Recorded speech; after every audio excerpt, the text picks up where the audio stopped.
Hoy hablamos de política. ¿En serio? Sí, porque la política la hacemos todos. De criterio, para hablar de política en serio. Tradición, la discusión sobre la crisis financiera del Instituto Nicaragüense de Seguridad Social cada vez más parece cercana a su bancarrota. Sin embargo, el análisis estructural del modelo de seguridad social casi nunca es debatido de manera plural en nuestro país. Las implicaciones que tiene esta crisis van más allá de los culpables, que sí existen, pero necesariamente pasa por poner sobre el debate público soluciones integrales en las que todos debemos participar. Hoy, en De Criterio, conversamos sobre la crisis de la seguridad social.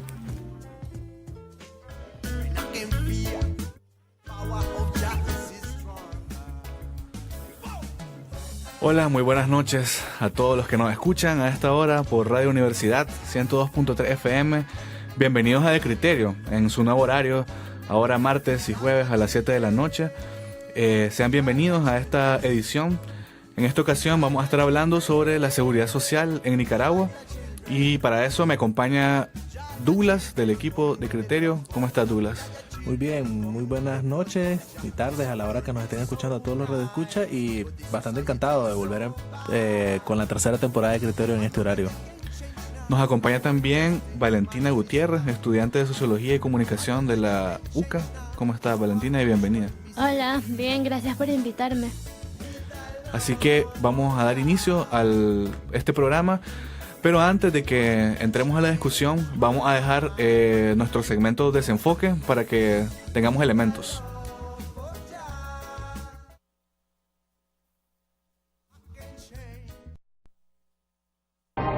El gobierno de Nicaragua desmintió que la actual crisis financiera del Instituto Nicaragüense de Seguridad Social se deba al mal manejo de los recursos por parte de funcionarios del gobierno actual. Según los representantes del INS, la institución fue saqueada durante los 3 gobiernos que dirigieron el país entre 1990 y 2006. El saqueo del INS comenzó con los gobiernos neoliberales.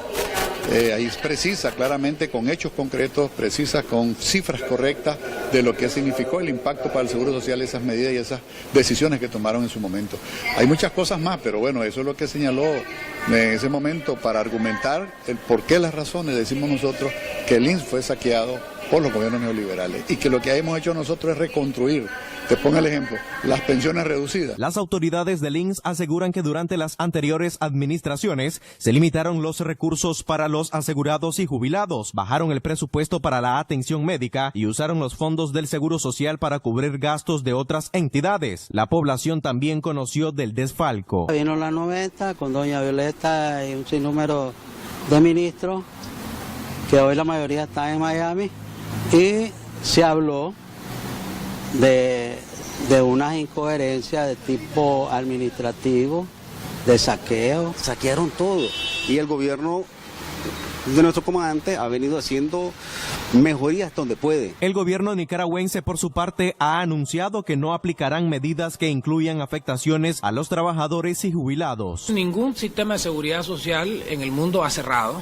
Siempre la obligación del Estado es responder a las personas que trabajaron en su juventud y que ahora son viejitos. Creo que hay una responsabilidad social importante que todo Estado, y estoy seguro que el Estado nicaragüense también va a honrar por la seguridad de estas personas. En los últimos 10 años, el seguro aumentó en el número de asegurados, pasando de 420,000 en 2006 a 914,000 en abril de 2017. El gobierno del presidente Ortega proyecta dentro de su plan de gobierno que para los próximos 5 años se afilien unos 400,000 nuevos trabajadores al Seguro Social. De Criterio, para hablar de política en serio. Bueno, ahí teníamos nuestro segmento Desenfoque. Se nos acaba de integrar a la mesa nuestro invitado de esta noche, el doctor Manuel Israel Ruiz, experto en seguridad social.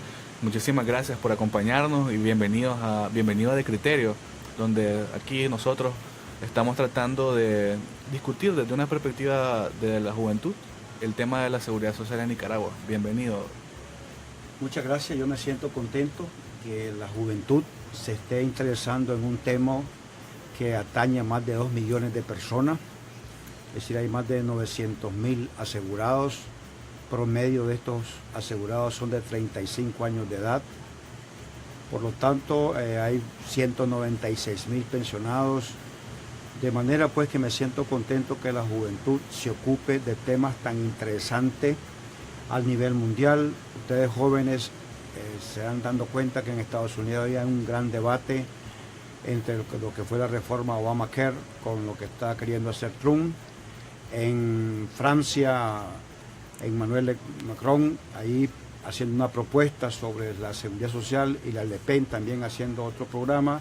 Y así vemos que el mundo, los estadistas están ocupados, las sociedades están ocupadas en un tema que realmente preocupa, de tal manera que espero que pues en este momento, en este programa, Criterio, sea orientador para que los jóvenes tomen conciencia de que no solamente hay que esperar la vejez, hay 17.000 pensionados de invalidez de 20, 23, 24 años que producto de accidentes comunes han quedado inválidos.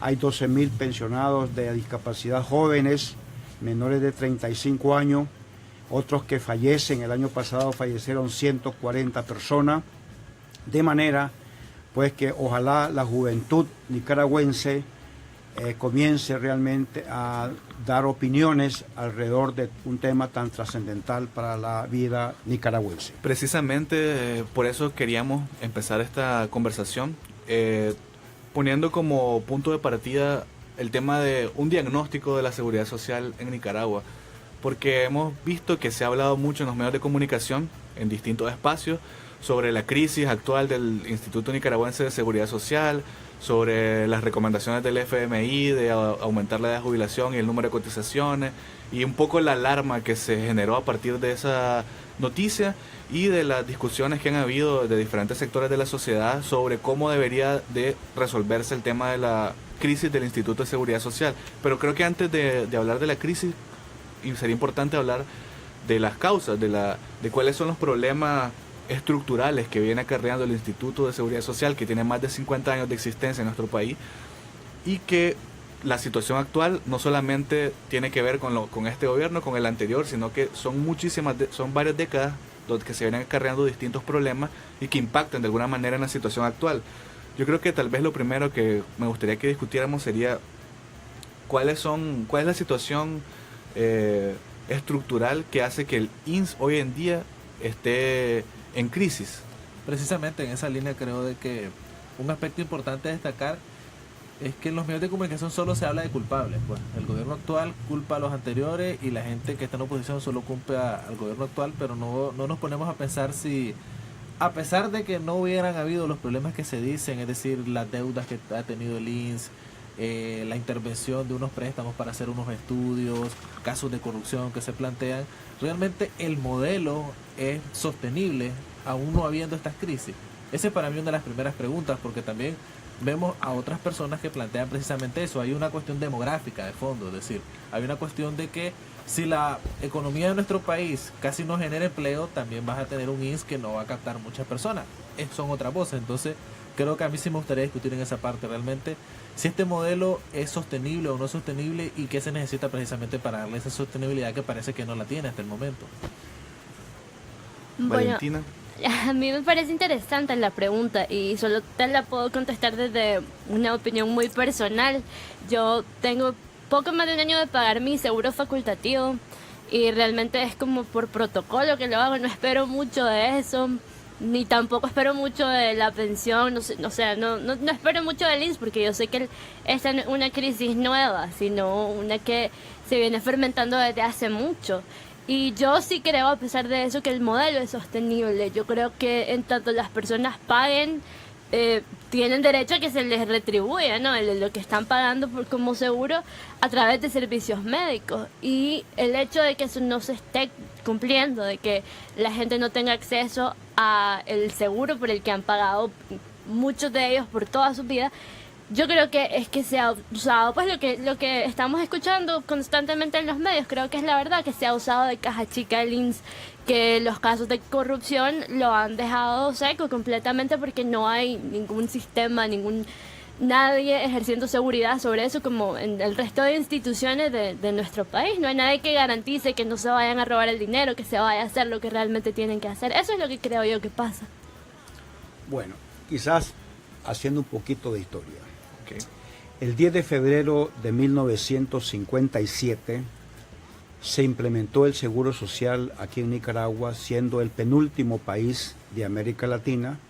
Los países de América Latina se clasifican en 3 grupos, los que se llaman los países pioneros de la década del 20, los países intermedios, los que van del 30 al 40 y un poquito más, y los países tardíos, que está Nicaragua, siendo el penúltimo, y el último Honduras. Es decir, que en febrero del 2017 cumplimos 60 años de vida institucional. Costa Rica comenzó efectivamente país como intermedio, pero que hoy, producto de sus grandes avances, ya está considerado como un país pionero. Mientras Costa Rica tiene más del 80% de cobertura, nosotros andamos en el año 2016 con 26% de cobertura. Tenemos una población sector informal, unos dicen que es 70, otros que es 65.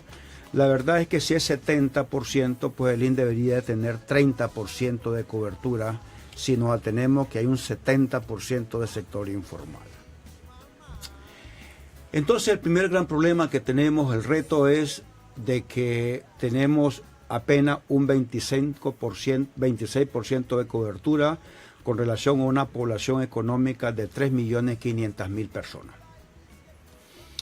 Bueno, ahí está un primer problema. El segundo problema es que nosotros tenemos un sistema bismarckiano. Otto von Bismarck en 1883 es el que hace este sistema. Nosotros lo copiamos en la década del 50 con la ley de 1955. Se aprobó en el 56 su reglamento y entonces comenzamos nosotros y no nos hemos despegado de un sistema bismarckiano que consiste en que Otto von Bismarck iba a afiliar solamente a los trabajadores con vinculación laboral clásica. La modernidad ya, el trabajo clásico terminó, donde usted llegaba a las 8 de la mañana, se iba a las 5 de la tarde, ahora usted está trabajando en su casa con el internet, pasa el trabajo por internet, está fuera del país. Es decir, la modernidad viene rebasando a un seguro social que tenemos con una ley de 1982. La ley que tenemos en este momento se aprobó en 1982 y ya vamos marcando los 33 años. Entonces nos preguntan, ¿es sostenible el sistema? Bueno, nosotros estamos igual, Guatemala sí, El Salvador tiene un sistema de capitalización individual, Honduras, Nicaragua, estamos metidos en esa zanja que no podemos salir de ahí. Efectivamente, el Seguro Social tiene problemas en sus 4 grandes ramas. El seguro tiene 4 grandes ramas que es importante. La primera rama es lo que decía la estimada joven, de su salud. Ustedes recordarán que ustedes pagan el 2.25 para Correcto. Su salud, el 6% paga el empleador y el 0.25 paga el Estado para un 8.50 para su salud. Los seguros sociales en cualquier parte del mundo son los mejores instrumentos que tiene la sociedad.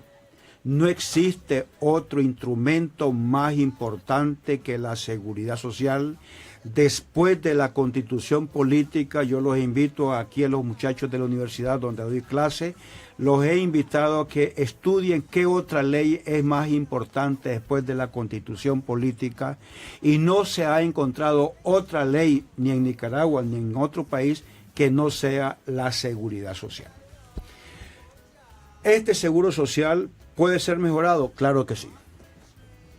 Si nosotros agarramos los famosos 25 problemas que aquí yo di en una entrevista en la revista Envío de esta universidad y que ahora he reducido a 14 problemas, estamos plenamente seguros que entre todos, porque eso de estarle echando la culpa a A, B, a C, pienso que eso no contribuye a resolver el problema. Ahí hay un problema, tiene cáncer, sí, aquí está el resultado de que tiene cáncer. ¿Tiene metástasis o no tiene metástasis? No tiene metástasis. Entonces hay que hacer una quimioterapia para entrarle de frente, pero transparentemente. La juventud, ese gran porcentaje de jóvenes de 35 años requiere de mucha transparencia para generar confianza. La joven me desanimaba a mí, me dice, yo no espero mucho. Vean. Estimado, yo coticé 36 años al Seguro Social. Lo que yo coticé al Seguro Social en 36 años, yo lo recuperé en 18 meses. Yo soy una persona que tiene 67 años de edad. Soy jubilado. Recibo la máxima cuantía de la pensión en este país. Y puedo decir que si yo no tuviera el Seguro Social, tuviera en una situación catastrófica en todo el sentido de la palabra, porque la clase trabajadora no tiene la capacidad de ahorrar, y no es que no tengamos cultura del ahorro. Es que, estimado joven, si yo gano 7.000 córdobas, 8.000 córdobas, en una casa donde tengo una esposa e hijos, que me exijan ahorrar, es complicado. Entonces yo termino para que sigamos platicando. ¿Es viable? Sí. ¿Este seguro se puede mejorar? Sí se puede mejorar. ¿Cómo se puede mejorar? Ya los problemas están dichos, ahí están los problemas. Hay que enfrentarlos con la mayor responsabilidad posible, donde haya consenso general para que esa reforma, ese cambio, todos lo hagamos propio y todos lo apoyemos. Si se hace una reforma como la del año 2013, entonces continuaremos haciendo parches que no llegaremos a un buen puerto. Entonces aquí el mensaje es, ¿hay un problema? Sí hay un problema. ¿Los podemos mejorar? Sí los podemos mejorar. ¿Cómo lo podemos mejorar? Entre todos. He sido yo un firme defensor de que las universidades deben de participar. Aquí está la cultura, aquí está la ciencia, aquí está la academia, donde hay muchas carreras en derecho, en administración de empresas, ingeniería, etcétera, y entre todos podemos realmente contribuir a mejorar nuestra seguridad social. Si esa ley se hace de manera vertical, entonces, estimados jóvenes, ustedes van a ver que antes de 5 años estaremos nuevamente con problema igual o superior. Lo vamos a volver a tener en el programa dentro de 5 años, probablemente. Ojalá que el Señor nos preste vida. Sí. Bueno, yo quería plantear precisamente ese problema de que hay problemas meramente técnicos, meramente económicos y jurídicos, institucionales, como usted los planteaba, y están en los problemas esos que hacen alusión a la falta de consenso, al problema de la legitimidad, porque si usted nota en la discusión, muchas personas están, los que plantean la cuestión de la cuestión actuaria, de que no están entrando suficientes recursos, los que plantean de la forma en la que se están administrando, y los que hablan de los famosos supernumerarios, que ya entran a cuestiones como de legitimidad, que el INSS, más allá de la crisis económica que tiene, lo peligroso es precisamente que se genere una imagen negativa de la institución. Es correcto, y que la gente sienta de que... Es que solamente hay dos enfoques. Exactamente. O es un tema de que el modelo no funciona, como en algún momento dijeron algunos gobiernos, por ejemplo, y que quisieron modificar el sistema. O los que dicen que es un problema administrativo y que por eso es que no ha logrado de alguna forma solventarse el problema del INSS. Pero yo sí creo que tampoco que la gente pierda confianza o sienta que no tiene legitimidad. También a veces se le pide un acto de fe a las personas, pues, porque si usted dice, si no hay transparencia, cuando no hay transparencia, claro, no ves lo que se está discutiendo ni ves las cuentas claras, lo que le pedí es eso, pues, que la gente confíe sin ver, con fe, pues, prácticamente. No, es decir, con fe, yo pienso que el joven no puede tener fe. Es decir, fe, desde el punto de vista teológico, estamos de acuerdo. Pero en una cuestión humana, tenemos que pedir transparencia para que los hechos convenzan. Aquí no es asunto de palabras. Por ejemplo, el INSS tiene 17.000 millones de córdobas de reservas técnicas. 17.000 millones de córdobas. Entonces la pregunta es, vamos a poner, como hace Guatemala, como hace Costa Rica, un periódico, semestralmente se indica a quién se le dio préstamos, dónde están invertidos. Entonces el joven va tomando conciencia, va tomando realmente, se va apropiando de que esa institución está manejando correctamente los recursos. De hecho, una de las cuestiones fundamentales también que se deberían de entender es que el INSS debería ser completamente autónomo, porque según la ley no depende, el Estado no es el dueño. Es correcto. Son los ciudadanos que están cotizados, jubilados, pensionados. Lo primero que dijiste, joven, es clave, y ese es el primer punto que yo tengo, de que el INSS, dice el artículo 1, 2 y 3, es un ente autónomo, administrativo y financieramente. Pero resulta que en los últimos 40, 50 años lo nombra el presidente de la República, nombra al presidente ejecutivo del INSS y nombra el consejo directivo. Entonces ahí pierde su autonomía administrativa y financiera, no es como el caso de Costa Rica y Guatemala, donde realmente hay un comité donde no hay intervención del Poder Ejecutivo. Y entonces ahí sí efectivamente se nota que hay una verdadera institución autónoma en la que puede manejar los recursos. En ese punto solo antes, Valentina, es que también cuando uno ve el problema de Nicaragua, bueno, uno dice a veces casi no hay ciudadanía, dice mucha gente, o no tenemos la noción del contribuyente, por ejemplo, que decir yo soy un contribuyente, me cae el IRS, que es en Estados Unidos, pues en Estados Unidos se funda bajo una revuelta fiscal, pues contra la cuestión del T sin representación no hay tributo. Pero aquí a veces, aunque nos estén quitando impuestos, claro, la mayoría son impuestos indirectos, pero a veces la gente, el INS lo da por descontado, pues me están quitando un dinero que no sé ni para qué se ocupa, entonces no hay esa noción de que vos estás aportando y que vos sos dueño, ese dinero te hace ser dueño, te hace ser dueño de la cosa pública, entonces ese es otro problema, pues de que se ha desligado esa cuestión de que el ciudadano aporta, pero aporta para una cuestión que es colectiva.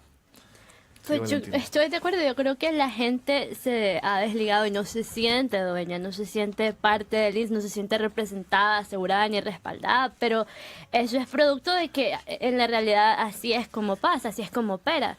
Es decir, ¿cómo te vas a sentir representado por algo que en la práctica no te representa ni te resuelve? Yo no culpo a la gente por la opinión o por el desentendimiento que tiene con el INS, porque eso es culpa de todas las maneras en las que no solo este gobierno, sino todos los que lo han administrado, porque realmente lo han administrado, no ha sido autónomo. La manera en que lo han hecho es la razón por la que la gente se siente desentendida del INS y no se siente protegida. De hecho, nosotros hicimos una pequeña encuesta en Facebook a las personas sobre cuál sería el primer paso para empezar a resolver la crisis del Instituto Nicaragüense de Seguridad Social. Y de distintas respuestas que las personas dieron, hubieron 88% escogió la opción que dice que debe haber un debate amplio y abierto entre distintos sectores de la sociedad. Porque hay también una cierta suspicacia porque al final, es decir, la discusión es quién debería de resolver esta situación. A lo interno del INS como consejo directivo, donde se supone que están representados los sindicatos, los empresarios y el gobierno y otros sectores de la sociedad, o lo deberían de resolver desde el gobierno nacional, desde la Asamblea Nacional. Al final, yo creo que muchas personas están apostando a que sea una resolución que implique a más sectores y sobre todo a los que son dueños del dinero que está depositado en la institución. Definitivamente. En ninguna parte del mundo que yo he conocido estuve becado por el gobierno de Estocolmo y después de Bruselas hace unos 4 o 5 años. Y nos invitaron a que fuéramos a conocer la reforma. Y realmente lo que uno aprende aquí en Costa Rica o en Panamá, en cualquier parte, es el seguro social es patrimonio de una sociedad. De los que están muertos porque hay una viuda, hay un huérfano que está recibiendo, del que está desempleado porque ha cotizado y está en Costa Rica y está en Estados Unidos, pero ha cotizado, los que están activos, los que estamos pensionados. Por lo tanto, estamos hablando de más de 2 millones de personas que están íntimamente ligados. Entonces, cuando ustedes que están jóvenes están cotizando, y yo que ya estoy pensionado, yo debo de saber efectivamente como ciudadano, como contribuyente, si se quiere hablar en términos de como socio del Seguro Social, porque yo he pagado mi dinero para que me lo administren correctamente. Entonces yo debo de saber efectivamente en un debate que hay una crisis, que escuchen mi voz.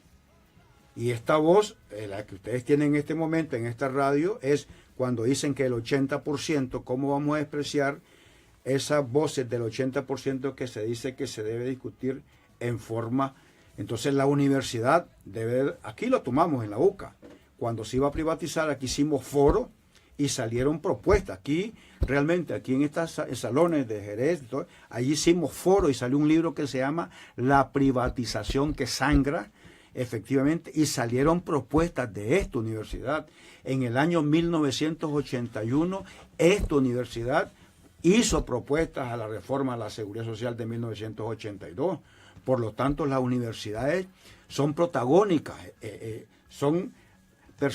una institución que está obligada a participar en una reforma a la seguridad social. No podíamos entender que la universidad, donde están los jóvenes que mañana van a ser los profesionales en una empresa, no participe en una reforma.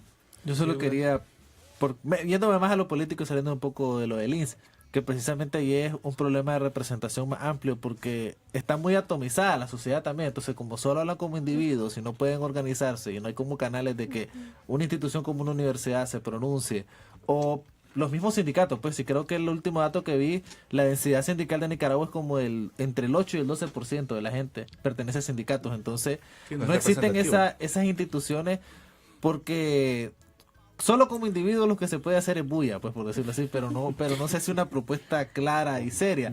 Entonces, hay un problema de que no hay canales de representación y participación. Entonces, eso nos lleva a un problema todavía más amplio, pues, que es parte del problema que Nicaragua tiene, pues, histórico. Yo creo que también es importante de cara a la información que la gente maneja y que debería de manejar respecto a la situación actual, es ¿cómo es la situación actual del Instituto Nicaragüense de Seguridad Social en relación a cuánto es realmente el déficit que maneja el instituto, la deuda millonaria? Porque hay una deuda que tiene el Estado con 500 millones, la ley 900. Eso incluye lo que deben muchas empresas del Estado al INSS. No, la deuda del Estado es dinero que de la década del 60, 70, 80 hasta el día de hoy han prestado al Seguro Social, han invertido, los gobiernos le han dicho necesito 10 millones, 20 millones, y entonces no pagan la deuda, el Estado como Estado, digamos que no paga la deuda que le corresponde como Estado. Entonces eso ha ido acumulando y lo que se tenía conciliado eran 600 millones de dólares en documentos que yo tengo a mano. Sin embargo, a la hora de la negociación se acordó que fuesen 500 millones, se hizo una ley en la que el Estado va a pagar en 50 millones.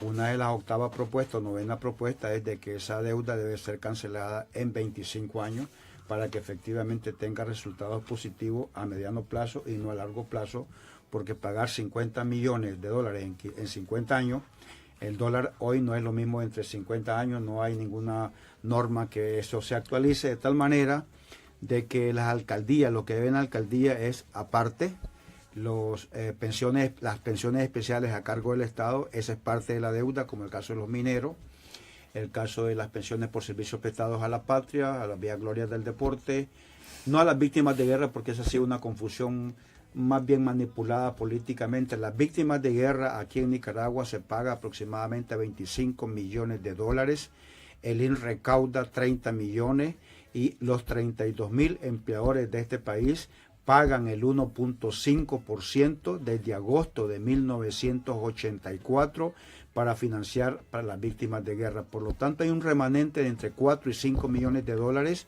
que sirve precisamente para darle atención médica a los de la tercera edad. De tal manera que las víctimas de guerra nunca han sido ni van a ser de futuro problemas financieros para el Seguro Social. Mire, un caso, porque dentro de esa confusión o dentro de esa discusión, muchas personas dicen, las víctimas de guerra deberían estar en el presupuesto, plantean muchas personas, no deberían de estar en la seguridad social. Y también en ese caso meten, por ejemplo, el famoso caso de la pensión reducida, que muchas personas eso dicen sí.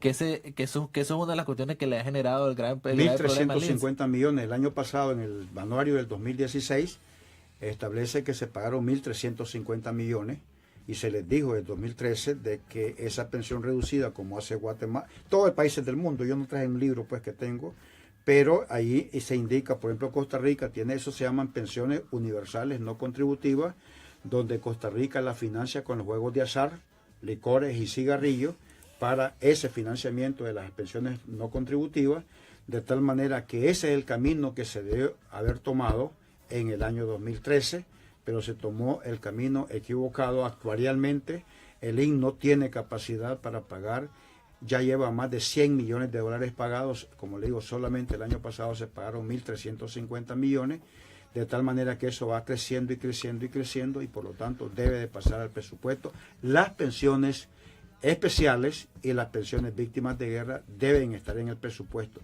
Recordemos que el INS paga más de 450 millones de dólares anuales.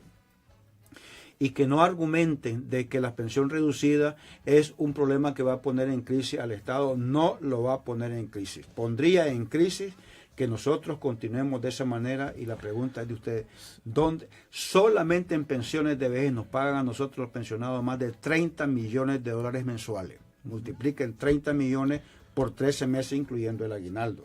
De tal manera que las pensiones reducidas deben ser asumidas y el mal es menor y debe de ponerse un alto de esos montos, porque los montos también, como le digo, fueron tomados hacia el azar, 5 tipos de montos, y eso ha generado mayor déficit al Seguro Social. Yo quisiera hacerle una pregunta. Bueno, el tema de la transparencia obviamente es inherente a cualquier discusión sobre la autoridad, sobre la seguridad social, sobre todo lo que tiene que ver con nuestra autoridad y la gestión. Pero, ¿qué alternativa hay? O sea, como decía usted, ya está el cáncer, ya está la metástasis. ¿Qué alternativa hay para darle cuáles cree usted que podrían ser las medidas que tome un gobierno interesado realmente por resolver esta crisis? ¿Qué se tendría que hacer? Tomemos nota entonces. Primer punto, tomemos nota en la mente. Primer punto dice el acuerdo número 7, reglamento financiero del INE. Por cada 100 Córdoba, en Costa Rica se gastan 5%. De cada 100 colones, 5. Dice aquí nuestro acuerdo, dice, por cada 100 Córdoba el INE va a gastar 6.50, pero está gastando 14. Entonces ahí gastó el año pasado 2.300 millones, debieron haber sido 1.000 y pico de millones. Si eso se ordena en un periodo de un trienio y hasta un máximo de un quinquenio, entonces vamos a comenzar a ver mejorías en ese punto. Ahí ya tenemos que serían más de 1.500 millones los que ahorraríamos anualmente. Segundo, las pensiones reducidas que se están pagando 1.350 millones, ahí ya estaríamos hablando de otros 1.350 millones que le corresponderían al Estado pagar, y ya el INE dejaría de pagar 2.500 millones de Córdoba. Si nosotros continuamos también haciendo prevención de accidentabilidad laboral, el año pasado, y ese ustedes lo deben de tomar para un programa, los accidentes de trabajo en nuestro país fueron 40.000 accidentes de trabajo el año pasado y se murieron 140 trabajadores y se gastó más de 60 millones de dólares. Por cada 100 trabajadores, 5 se me están accidentando y deben ser, el estándar es 3%, porque no tenemos políticas de prevención. Entonces necesitamos políticas de prevención para disminuir la accidentabilidad laboral. El otro problema que está causando muchísimo, pero tenso, es el asunto de la pensión mínima. Hay 85.000 pensiones que se dicen de que cada vez que cambia el salario mínimo se deben de cambiar las pensiones, pero el gobierno, el INE, no cumple eso desde el año septiembre del 2014, lo cumplió en el 2007, 2008, 2009, todos los gobiernos anteriores lo han venido cumpliendo porque es una ley de 1993, pero a partir de eso, entonces, eso también todos los actuarios son unánimes al decir de que se debe de cambiar esa situación y que se deben de ajustar conforme la devaluación del Córdoba. El Fondo Monetario sugirió que se cambie el sistema de devaluación del Córdoba con relación al dólar, es decir, de que yo soy pensionado, el 30 de noviembre de cada año se me aplica el deslizamiento de la moneda para que mi pensión esté con relación al dólar. Entonces, unos dicen que debe de hacerse conforme la inflación y otros dicen que debe ser conforme el crecimiento salarial real de los cotizantes.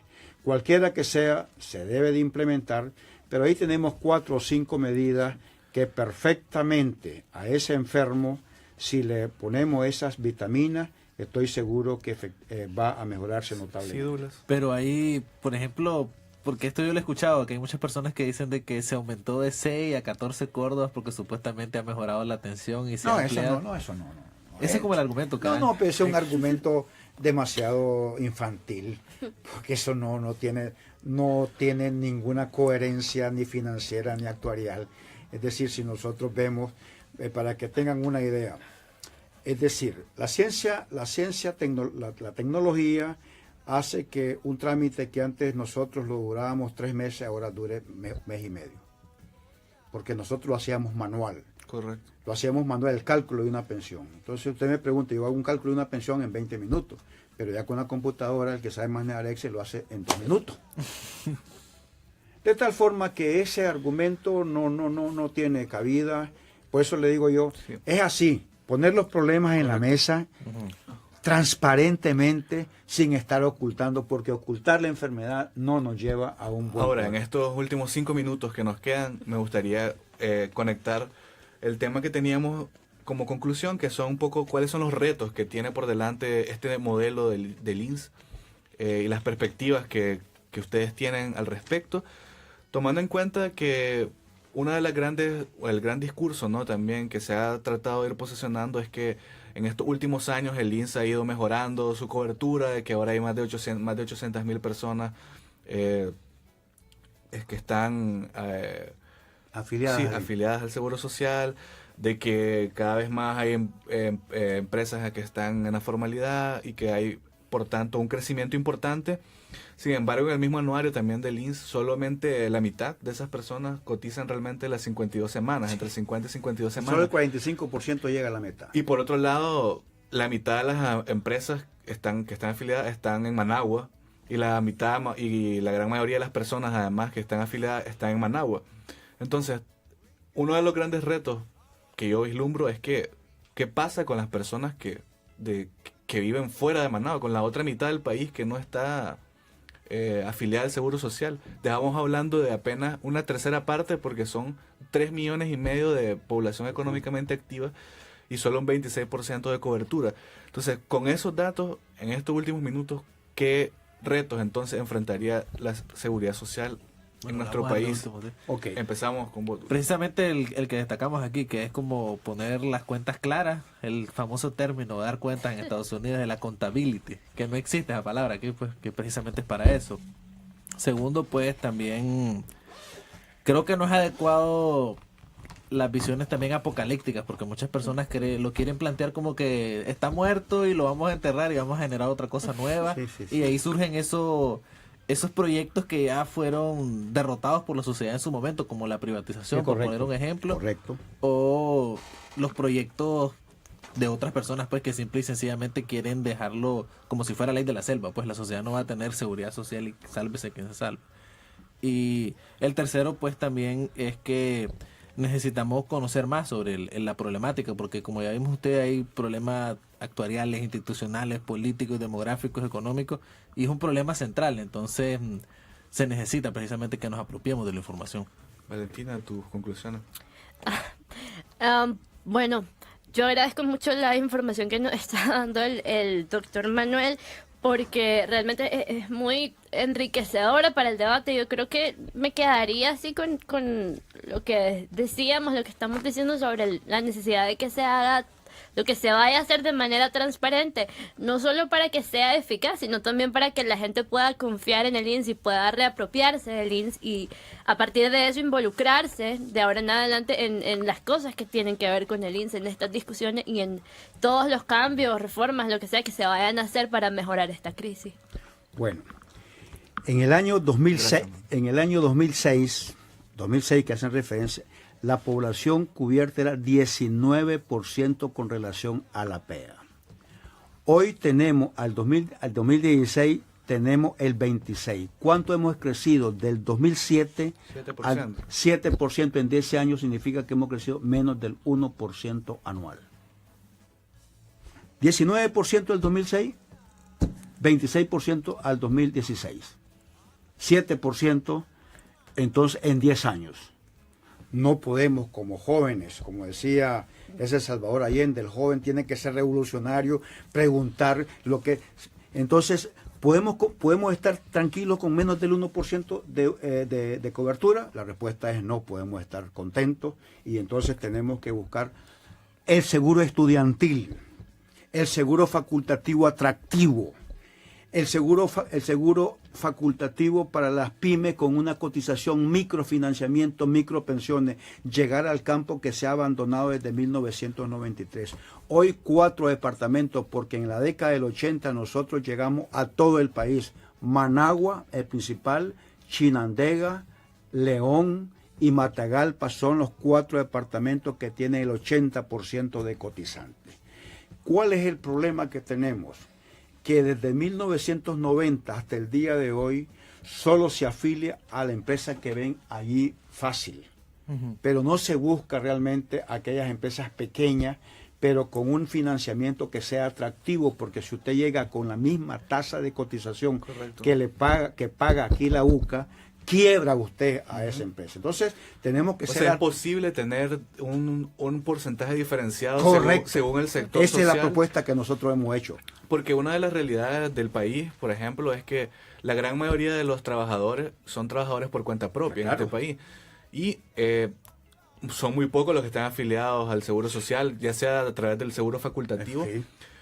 Porque no es lo mismo un trabajador por cuenta propia, un médico, que una persona que tiene un tramo en un mercado.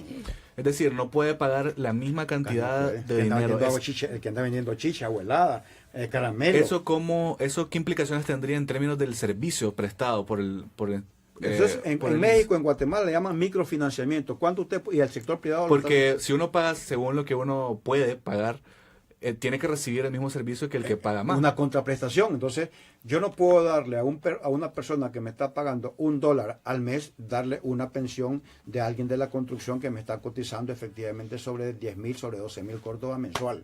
Yo tengo que hacer diferencia, pero el que no tiene nada, ahorita un trabajador que no tiene nada, que le demos 50 o 70 dólares mensual, realmente ya estamos contribuyendo para sacarlo de la miseria donde está. De tal manera que nosotros como país pobre debemos de dar pasos encaminados, que no podemos seguir con ese crecimiento del 1% anual no está dando resultados. Como le digo, ya tenemos 60 años y ustedes ven 26% después de 60 años. Lo que pasa es que se nota porque, es decir, de 400,000 a 800,000 hay una gran cantidad de personas, sin embargo la población sigue creciendo y aumentando. Entonces eso no ese es un dato estadístico que es tramposo. Pues. Sí, exactamente, puedes decir, hay 900,000 porque ahora la población es de 3,500,000. Claro. Entonces es natural que va creciendo naturalmente, pues, pero yo lo que digo, jóvenes, primeramente que los felicito, y el tiempo se nos terminó. Cuente conmigo, si puedo venir las veces, yo con todo gusto voy a venir, digamos, para dar datos estadísticos, quizás haya unos minutos para darle información a la juventud de qué cosa es el seguro, qué cosa es el seguro de enfermedad, maternidad, qué cosa es el seguro de invalidez, vejez y muerte, qué cosa es el seguro de riesgos profesionales, para que la gente, cuánto es lo que recauda el INS, cuánto es lo que paga, para que de esa manera también el joven se vaya embebiendo el derecho y de lo importante que es estar afiliado al seguro social, porque el seguro social realmente es de fundamental importancia cuando uno está inválido, cuando uno fallece, cuando tiene cáncer. No es cuando usted está bueno, no, es cuando efectivamente el ser humano está en una situación que requiere de la ayuda y no hay nadie que le pueda, ya estando usted como no trabajador. Precisamente la intención era tratar de abrir un poco más el debate, porque siempre hay especulaciones, siempre hay publicaciones, siempre hay alarmas que suenan por todos lados, pero es importante también tener la información a la mano. Exacto. De hecho, incluso la última información que salta así, ¿no?, en la palestra pública es que le están quitando los medicamentos a los jubilados, y que entonces eso ahora hay un debate respecto a quién debería hacerse cargo de esa situación, si es el Ministerio de Salud o es el seguro. ¿Cuál es su opinión sobre eso? Efectivamente, como ustedes son muy jovencitos, no habían nacido algunos en 1993, aquí se decide con fuerza, sin ley. El doctor Simeón Rizo, que no me gusta a mí ese nombre, dice, a mí me gustó lo que hizo Pinochet en Chile, allá se llaman ISAPRE, aquí le vamos a poner empresa médica previsional sin ley. Usted ve, la ley nuestra habla del Sistema Nacional Único de Salud, que fue en agosto de 1979. Entonces, hoy ustedes no tienen una ley que diga cuáles son sus derechos en materia de salud.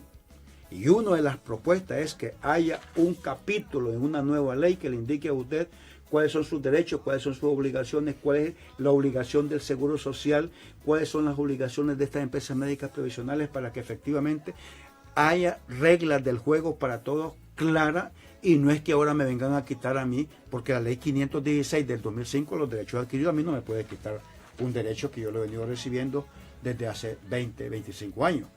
Entonces, doña Blanquita Segovia me llamó a la radio a mí y me dice en un programa que tenía, mire, don Manuelito, me dice, mire, Manuelito, me han quitado el pamper y la leche.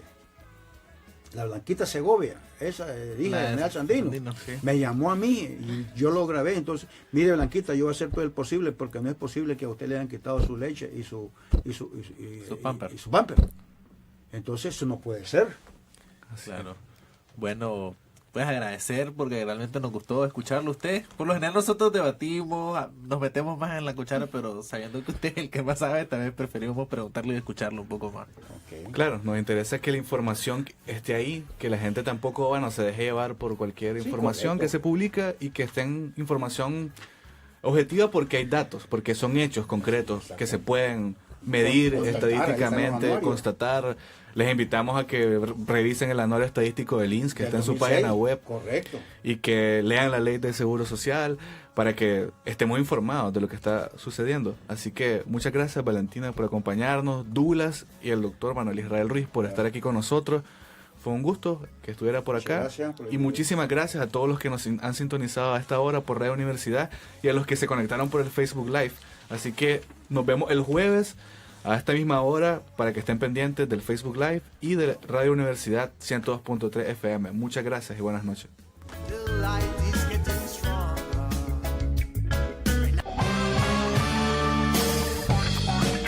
Gracias por sintonizarnos. Síganos en www.decriterio.com y en nuestra